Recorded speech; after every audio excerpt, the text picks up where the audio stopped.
Entah sama Allah nanti mau dibelokin ke kiri dulu, mau ke kanan dulu, langsung lurus, ke atas dulu, ke bawah dulu, atau nyungsep. Kita tuh ikut aja aturannya Allah. Itu baru yang namanya libatkan Allah, dan kita ikut aturan Allah, kita nurut.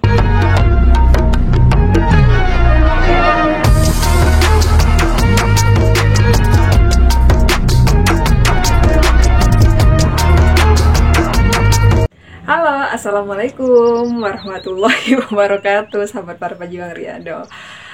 Aku semangat banget nih mau buat video hari ini karena beberapa hari ini tuh aku agak breakout kayak gitu. Bukan breakout, burn out sama pekerjaan. Burn out itu kayak semacam sedikit stres sama pekerjaan yang banyak kayak gitu ya. Nah, kali ini aku datang setelah beberapa hari meditasi, beberapa hari meluangkan waktu untuk diri sendiri kayak gitu, dan sekarang semangatnya udah menggebu-gebu lagi nih buat video, mau sharing lagi nih sama teman-teman.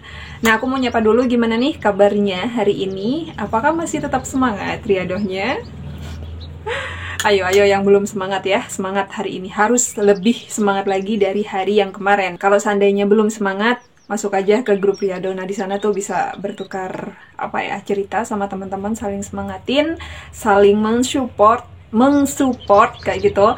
Karena gini, kalau seandainya kita Riyadh sendirian itu kan kayak ada yang kurang kayak gitu ya.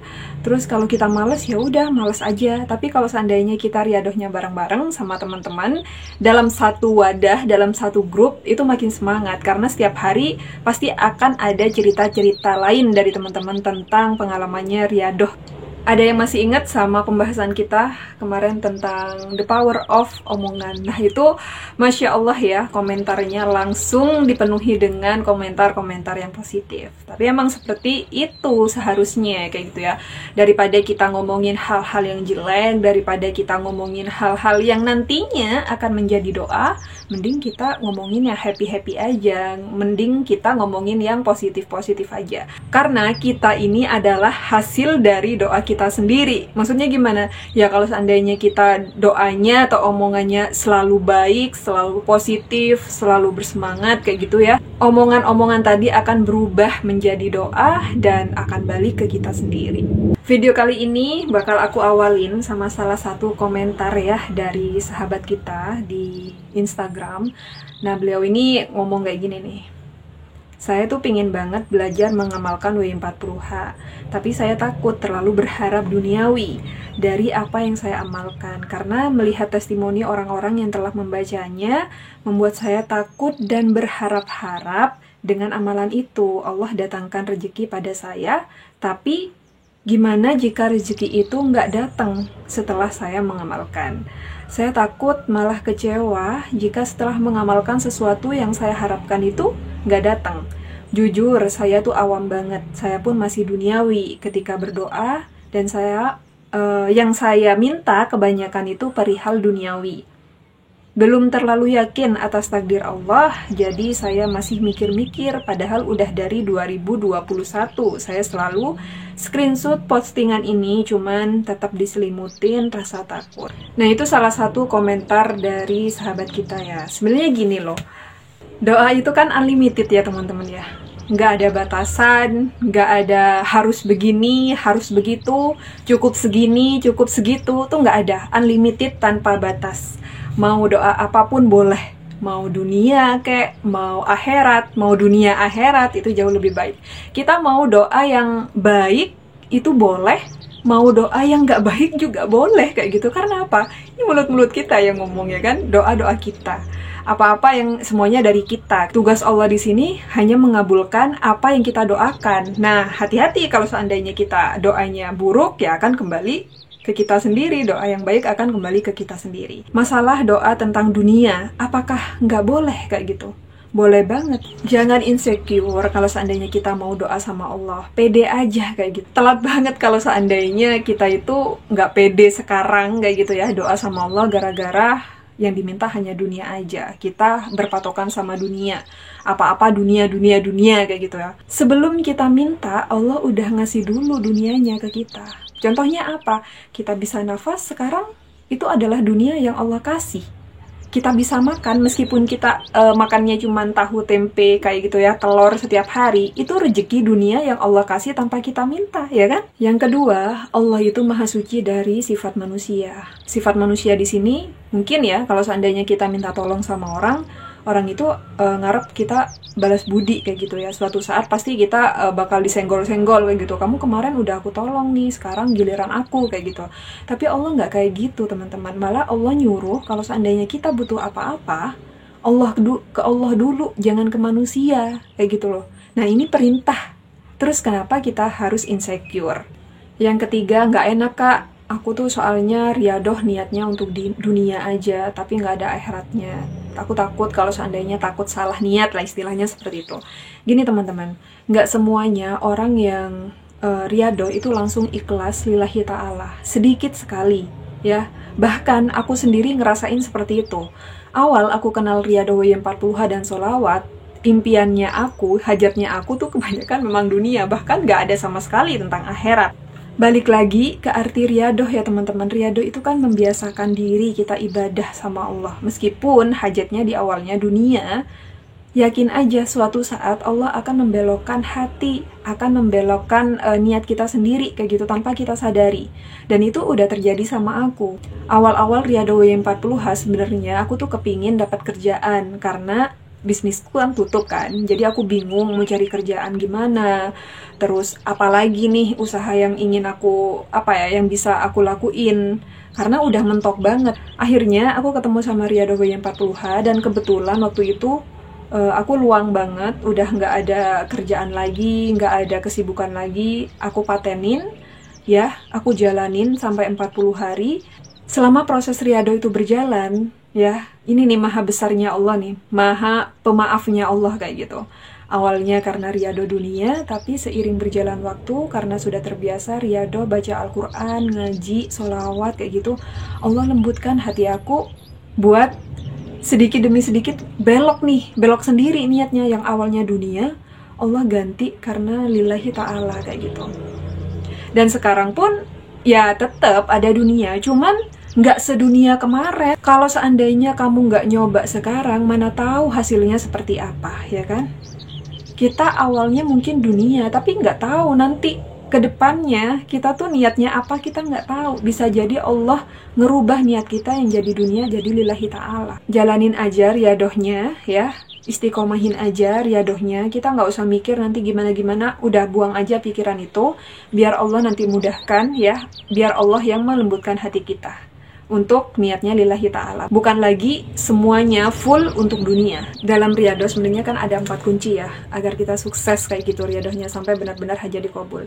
Yang pertama, jangan kebanyakan mikir. Yang kedua, lakukan ya. Yang ketiga, istiqomahkan. Yang keempat, nurut kata Allah. Di video TikTok ya, aku tuh sering banget sih bilang sama teman-teman, libatkan Allah dalam segala hal. Even itu masalah hal yang terkecil sekalipun, kita harus melibatkan Allah. Kak, aku udah melibatkan Allah, tapi kenapa hajatku tuh nggak kabul kayak gitu? Saat kita melibatkan Allah, artinya kita sepakat ya, ikut aturan Allah, kita nurut sama Allah. Entah sama Allah nanti mau dibelokin ke kiri dulu, mau ke kanan dulu, langsung lurus, ke atas dulu, ke bawah dulu, atau nyungsep. Kita tuh ikut aja aturannya Allah. Itu baru yang namanya libatkan Allah, dan kita ikut aturan Allah, kita nurut. Cuman pertanyaannya sekarang, kamu mau nggak ikut aturannya Allah? Mau nggak diatur sama Allah? Kebanyakan kan dari teman-teman nggak kayak gitu, ngomongnya, iya Kak, aku sudah melibatkan Allah dalam segala hal, tapi nggak sabaran, tapi selalu tanya, kapan hajatnya dikabul, terus nggak mau berproses, nggak mau nunggu. Nah itu bukan melibatkan Allah dalam segala hal, karena kamunya sendiri nggak mau diatur. Misalnya ya, kita ini habis kerja, terus capek banget, lapar banget, tiba-tiba di meja makan itu udah tersaji makanan yang kita suka, misal lalapan dengan sambelnya kayak gitu ya.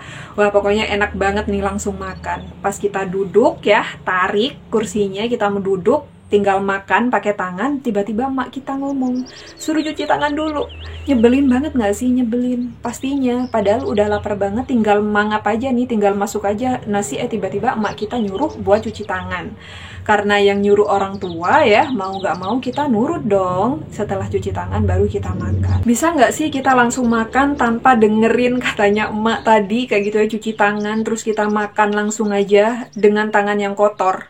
Bisa aja, cuman masalahnya di sini teman-teman, kita kan nggak pernah tahu ya, kita itu di jalan sudah pegang apaan, kita nyentuh apaan, sampai bawa virus ke tangan kita. Terus kalau seandainya kita nggak dengerin nih omongan emak kita, nggak dengerin aturan dari emak kita, virus-virus itu pada ngikut saat kita makan. Sama halnya saat kita berdoa, kita minta duit banyak kayak gitu ya sama Allah. Tiba-tiba kita mikir, apa susahnya sih Allah ngasih duit segepok langsung di hadapan kita? Toh Allah itu maha kaya. Mau minta uang miliaran atau triliunan pun kalau seandainya Allah ngasih, ya ngasih aja kayak gitu. Tapi kenapa harus melewati proses ini, harus melewati proses itu, harus sabar dulu, harus diunyeng-unyeng dulu kayak gitu ya sama Allah, harus dipentok-pentokin dulu sama Allah. Saat Allah mau ngasih rezekinya, Allah tuh nggak mau kita dalam keadaan kotor. Kotor di sini tuh apa? Kebanyakan dosa, teman-teman. Makanya sebelum kita menerima kayak gitu ya, duit yang banyak, menerima hajat yang kita inginkan, menerima ini itu doa-doa kita kayak gitu, Allah bersihkan dulu. Terus cara Allah membersihin dosa kita tuh kayak gimana, Kak? Banyak banget caranya. Salah satunya adalah dibuat susah dulu. Nah, kita pernah nggak sih mikir saat kita doa kayak gitu, doanya itu minta diampuni dosa-dosa kita selama kita masih hidup? Kayaknya jarang deh. Kita paling doa ya minta hajat ini, pingin beli itu, pingin kemana kayak gitu ya. Jarang banget kita minta doa sama Allah untuk menghapus dosa-dosa kita. Padahal nilai ibadah kita itu lebih kecil daripada dosa-dosa kita, teman-teman. Terus solusinya gimana, Kak? Biar aku ibadah tapi nggak dibuat susah sama Allah karena kebanyakan dosa kayak gitu ya.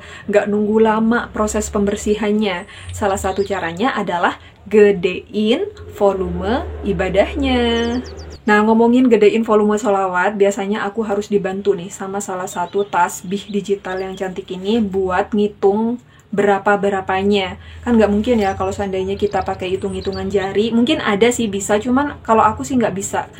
Karena aku sholawatannya sambil beraktivitas. Kalau seandainya dibantu sama tangan, kayaknya langsung buyar kayak gitu fokusnya. Apalagi kalau pakai tasbih gini, masih sibuk ngitungin udah nyampe berapa ya. Nah, kalau kayak gini kan enak. Jadi ada angkanya, terus sudahnya itu kita tahu nih perharinya udah nyampe di angka berapa. Nah, aku biasanya pakai tasbih digital dari mm.official 1. Bahannya dari Swarovski Premium ya teman-teman. Ini tuh berkilau banget, bercahaya banget, dan ngebling banget. Nah, kamu bisa lihat cahayanya seperti apa, blingnya seperti apa. Aku belinya di mm.official 1. Selain dipakai buat zikiran, sholawatan, ini tuh fungsinya juga buat aksesoris karena cincinnya terbuat dari mutiara yang estetik, dan aku suka banget pakainya, makin tambah semangat selawatannya. Kamu bisa custom nama inisial juga di sini, harganya mulai dari 60k.